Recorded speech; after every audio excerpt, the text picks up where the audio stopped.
Let's call in the highest of light, the highest of energy to guide us on this reading, calling in the divine. What messages do you have for my Aquarius couples in April? What energy, what messages do they need to know? What is the guidance for my couples?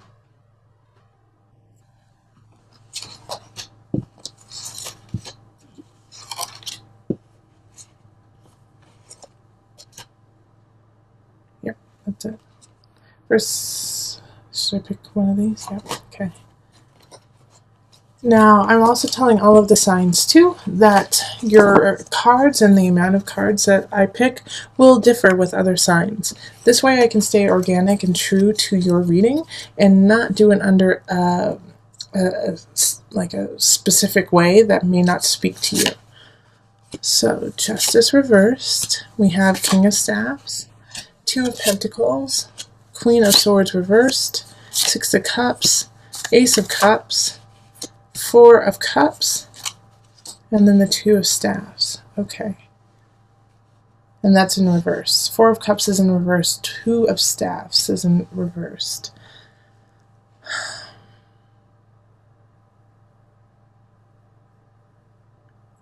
So Aquarius, you are showing up in this deck, but you're showing up in the reverse. Queen of Swords energy. So Aquarius, Libra, Gemini energy. And I absolutely believe that it is you. So what's going on, Aquarius couples? What's going on, Aquarius? Like, with this partner of yours, if they're an Aquarius or if you're the Aquarius, geez Louise, like,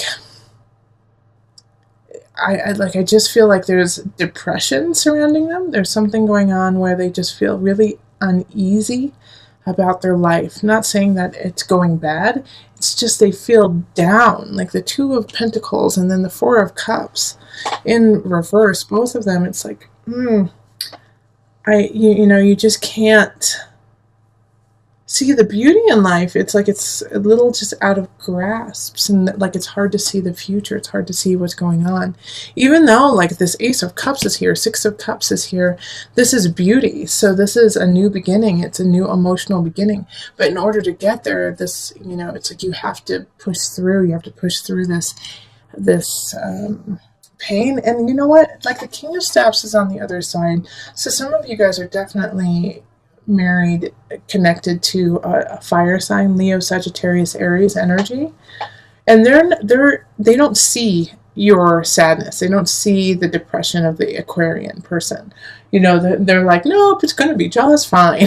And I'm not saying that this is like suicidal or anything like that. In some regards, it could be, though. Remember, there's a lot of people who watch these, but I do feel like on a majority, it's just like I said, an unease, like a murkiness, like almost just being really tired.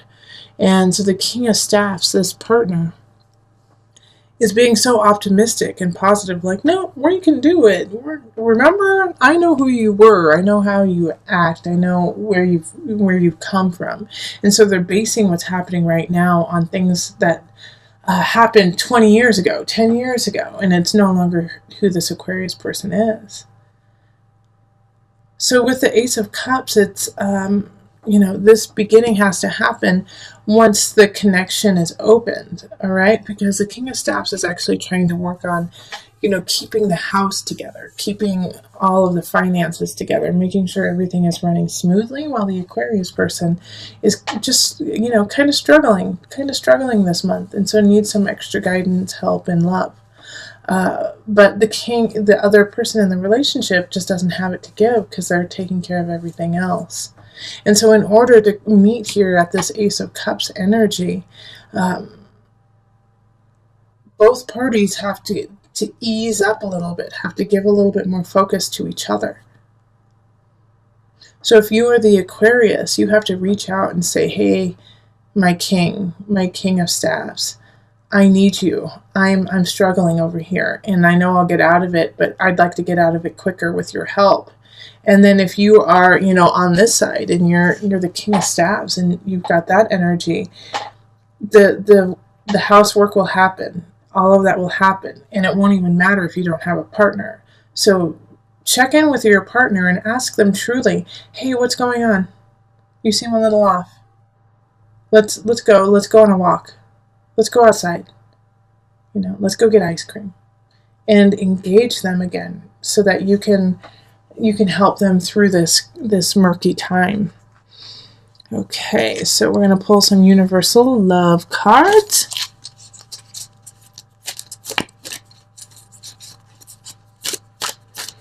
How many? 2.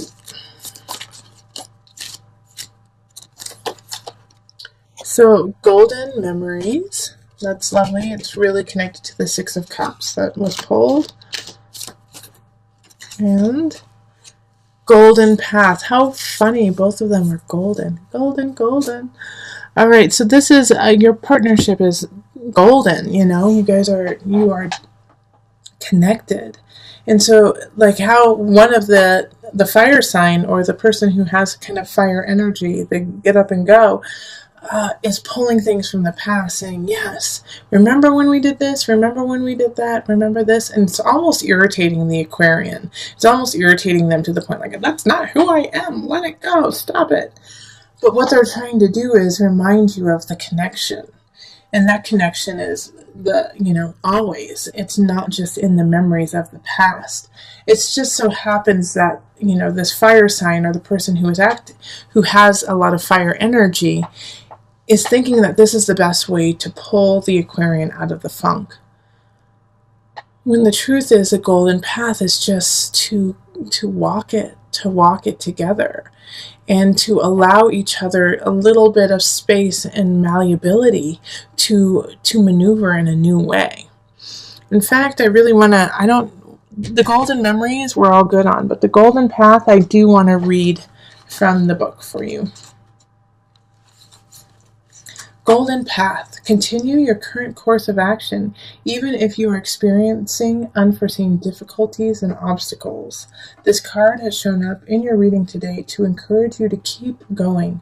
Faith, perseverance, and conviction will lead you to your golden path. Now is not the time to give up. A bright future is in the making, even though you cannot currently see it. I really feel like this is speaking greatly to my Aquarians, okay, in the relationship. Don't give up, Aquarius. Don't give up. It's starting to work. It's starting to happen. Just stay patient and keep stepping forward, even though I know sometimes those steps, even those tiny steps, are very difficult. You have a beautiful partner who wants to see you thrive, wants to see you on the golden path, and is doing it maybe in a way that is irritating by trying to bring up past happy memories. But they're a little overwhelmed with all the work that they have to do to keep things running. So understand that, understand each other, talk, connect, and it'll be so golden. You feel a certain way, but you don't know if you want to act on it. You want something, but you're not too sure if it's healthy for you. And I think I know it's stemming back from an emotional situation from the past. So I do feel like somebody has come in from the past in a way and is stealing your joy right now. Like they came back because they, like almost like a hum to them, like, oh no, Aquarius is happy, Aquarius is feeling good, I better come back and ruin it, and so it's like, you're like, why are you back? I'm so happy to see you, but I don't want to see you. And so instead of, battling yourself in this situation, let go of that situation. Like that you're not the first sign I've had to say this to. This is the ongoing theme of April. Let go of that past situation, that past person who came in. You're good, Aquarius. You're all good. Everything is good for you. And so don't let this situation, this person, taint you from the past. Be like, do you remember when we used to drink until 5 o'clock in the morning, and then we would get up at 6 and go to work still hungover and smelling? You don't need to go back there, Aquarius. You don't need to hash out the good old days in a way. Because they weren't that good. You were actually really unhealthy. They were actually really detrimental to you. And yes, you had to go through it. And yes, part of it was fun. But no. That's not who you are anymore. So with the 7 of Swords, it's like, don't let the situation steal your joy, steal your love, steal what you want right now. Revel in who you are and celebrate that. And don't look to the past to say, well, that in the past, this is what I wanted and I didn't get it, so I'm not successful. That's not true. In fact, you are exactly where you need to be. And as soon as you let go of that, oh gosh, I should have done something differently. I should have done this. I should have done that. Shoulda, coulda, wouldas. You're like, love is right there. Love is right there. The Five of Cups in reverse is saying, please take the lessons from the past forward, but don't take the past forward. Don't take the actions. Let those go and be like, you know what I learned from that? Thank you for that lesson. Now I know better and now I am stronger. All right. And this Page of Swords is kind of wielding the sword of truth for you. You know, I think the Page of Swords, this is an air sign like you, Aquarius, so Libra, Gemini, or an Aquarius. Younger energy, and I think they just kind of like say something. They say something to you that opens you up, and it's like, aha! Oh, you're right. I am acting crazy. Oh yeah, I shouldn't go back in the past and live like that. Oh yeah, I am stronger than that. And so the Page of Swords, you know, probably says something that's a little harsh, a little brash, and it's needed. It's needed at that moment. It's needed for you to understand, like, okay, you do actually have it together, and you don't need to look anywhere else for it. And as soon as you fall into that energy of, yes, here I am, look at me as who I am now, not as who I was in the past, that's when things are going to, it's like just drip off you so that you can find that union. And so May, I think, is going to very much, Aquarius, be about union, about connection with others, and fated connection with others. So that's exciting. Now I'm going to call on the angel card just to bring it together. Okay, mediumship. You have the natural ability to connect with departed loved ones. And so that's also what could be happening here too. All right, because with the Six of Cups and this moon energy in the reverse, and feeling, questioning like, gosh, shoulda, coulda, woulda. So, you know, you could have somebody from the past, you could have an ancestor, you could have somebody who has already passed over to the other side, coming back to you, speaking to you, trying to give you guidance. And instead of taking it as the guidance it is, you're taking it as a guilt. Like, oh my gosh, I failed. When in actuality, they are there to help and support you. So use that natural ability that you have to connect with the departed to reconcile yourself and to let go of the guilt and let go of all that and realize that they are there to support you and see you rise. And then once you realize that, you can carry that forward and into this lovely little lover situation. I'm excited for you in May. Okay?